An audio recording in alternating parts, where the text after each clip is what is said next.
শুভ সকাল সবাইকে। সবাই কেমন আছেন? সকালে ৬টার সময় ঘুম থেকে উঠেছি আরকি। ছেলের কলেজে পরীক্ষা চলছে এইজন্য। তো চা খেয়ে তারপর রুম-টুম গুছিয়ে নিলাম। ছেলে তো চলে গেছে পরীক্ষা দিতে। ওকে একটা ডিম সিদ্ধ করে দিয়েছিলাম। আর সাথে ওই যে চা আর পাউরুটি ছিল, চা পাউরুটি খেয়ে গিয়েছে আরকি। তো আমি রুম-টুম সব গুছিয়ে নিয়ে আজকে যেহেতু মকর সংক্রান্তি ছিল সেইজন্য একবারে ঘর দরজা সব মুছে একেবারে বের হয়ে যাব দুপুরের রান্না করতে আরকি। মাসি কখন আসবে তার কোনো ঠিক নাই। আসবে কি আসবে না সেটাও জানি না আরকি। এইজন্য ভাবলাম যে নিজের কাজ নিজে করে তারপরে একেবারে বের হই। এই যে ঘরটা ঝাড়ু দিয়ে সবকিছু গুছিয়ে-টুছিয়ে নিয়ে মুছে নিচ্ছি। নিয়ে তারপরে যাব সকালের নাস্তা বানানোর জন্য। সকালের নাস্তা বলতে আমার অ্যা ছেলের বাবা দোকান থেকে আসে আরকি। দোকান থেকে এসে খেয়ে যায়। এইজন্য ওর জন্য রুটি, সবজি এগুলো করতেই হয়। তো এই যে আমি ময়দাটাও মথে নিয়েছি। নিয়ে এই যে এখন রুটিগুলো ভেজে নিব। আর সাথে একটা ডিম ভেজে দিব তাহলেই হয়ে যাবে। আর কলা আছে। এই যে এটাই ছিল সকালের নাস্তা আরকি। তো এই যে একটা করে রুটি বেলে নিব এখন আর ভাজবো। আর রুটিগুলো আমার বরাবরই ভালো হয়।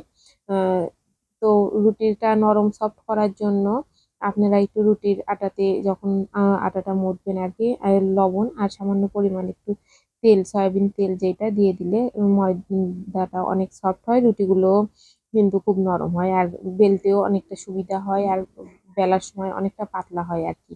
আমি রুটিগুলো কিন্তু যথেষ্ট পরিমাণ পাতলা করি। যতদূর পাতলা করা সম্ভব যায় আরকি হাত দিয়ে। তো রুটিগুলো এই যে একটা করে এভাবে বেলে নিচ্ছি। আর পাতলা করতে গিয়ে দেখা যায় যে রুটিগুলো কিন্তু আমার বেশ অনেকটাই বড় হয়ে যায়। রুটি কিন্তু তেমন একটা বড় লেচিগুলো করি না। তারপরেও বেলতে গিয়ে বড় হয়ে যায়। তো এই যে পাশের চুলাতে জল বসিয়ে দিয়েছি। তো চান করবে এসে এইজন্য আরকি। আর এই যে আমার ফার্স্ট রুটিটা খুব ভালো ফুলেছে। তো যদি জালটা ঠিকঠাক থাকে না তাহলে রুটিগুলো সবগুলোই আমার ঐরকম ফোলে। আর যখন তাওয়াটা বেশি তেতে যায় আরকি তখন আর ফুলে না। তখন এই যে মাঝখান থেকে এই যে ফোড়া লেগে যায়, ফেটে যায়।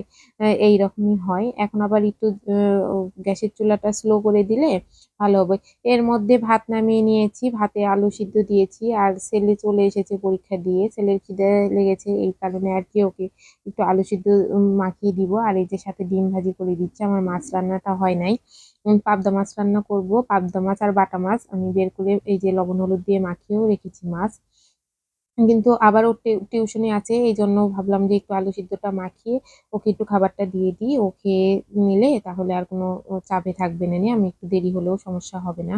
এই কারণে আরকি যে এখন এই যে আমি মাছের ঝোলটা করব আলু ফুলকপি দিয়ে কাঁচা লঙ্কা দিয়ে মাছ করব। আর এখানে এই যে আলু ভর্তাটা করার জন্য আমি পেঁয়াজ রসুন ভেজে নিয়েছি। এই যে আর আমি ভাতে দিয়েছিলাম আলুগুলো। ভাত থেকে আলুগুলো বেরও করে নিয়েছি। এখন শুকনো মরিচ ভাজা হয়েছিল না। শুকনো মরিচ ২ টা ভেজে নিলাম।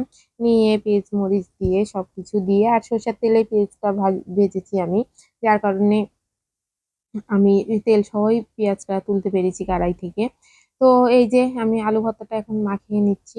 এইভাবে আলু ভর্তা করলে কিন্তু বেশ ভালো মজা লাগে খেতে আরকি। আর আমি আরেকটা মরিচ ভেজে নিলাম। আমার কাছে মনে হলো ঝালের পরিমাণটা একটু কম হবে এই কারণে আরকি। আর উপর থেকে এই যে মাখানো হওয়ার পরে আবার সরষের তেল দিয়ে দিলাম। দিয়ে এই পাশে এই যে মাছ ভাজি বসিয়ে দিয়েছিলাম। তো ১ম চারের মাছটা আমার একটা মাছ একটু পুড়োই লেগেছে যে ওইদিকে আলু সিদ্ধ মাখাতে গিয়ে তুলতে দেরি হয়েছে। তো কাঁচামরিচ দিয়ে যেহেতু মাছটা রান্না করব সেহেতু এই যে কাঁচামরিচ আমি চিড়ে নিয়েছি। আর মাছ ভাজিটা তোলার পরে এই যে আমি সবজি কেটে রাখা সবজিটাও দিয়ে দিয়েছি। আমি আজকে সবজিতে কয়েক চাকা মূলোও দিয়েছি। মূলোটা আবার আমার কাছে সবজিতে খেতে ভালোই লাগে কিন্তু খুব একটা খাওয়া হয় না আরকি।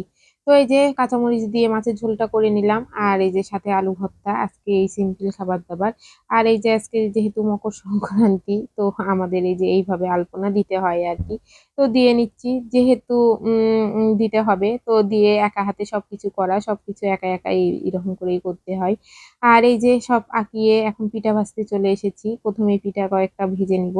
ভেজে তারপর ঠাকুরকে দিয়ে এসে তারপরে আর কয়েকটা ভাজবো নিজেদের খাবার জন্য। আজকে বেশি কিছু অন্য কোনো পিঠা করব না। এটাই ২-৪ টা ভেজে খেতে হয় নিয়ম আরকি। এইজন্য কয়েকটা ভেজে খেয়ে রেখে দিব। আমি খোলাটা এই যে জালে বসিয়ে দিয়েছিলাম।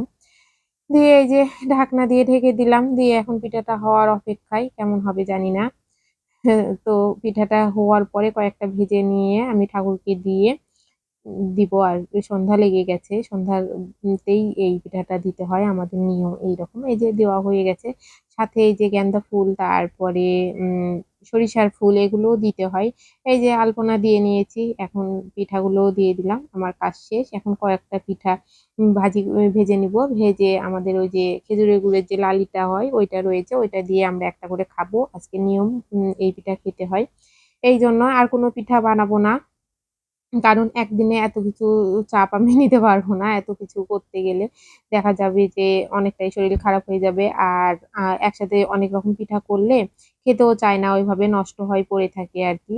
এইজন্য দিনে, দিনে একটা করে ভাজবো, একটা করে শেষ হবে, আবার অন্য কোনো দিনে আবার অন্য রকম পিঠা বানাবো।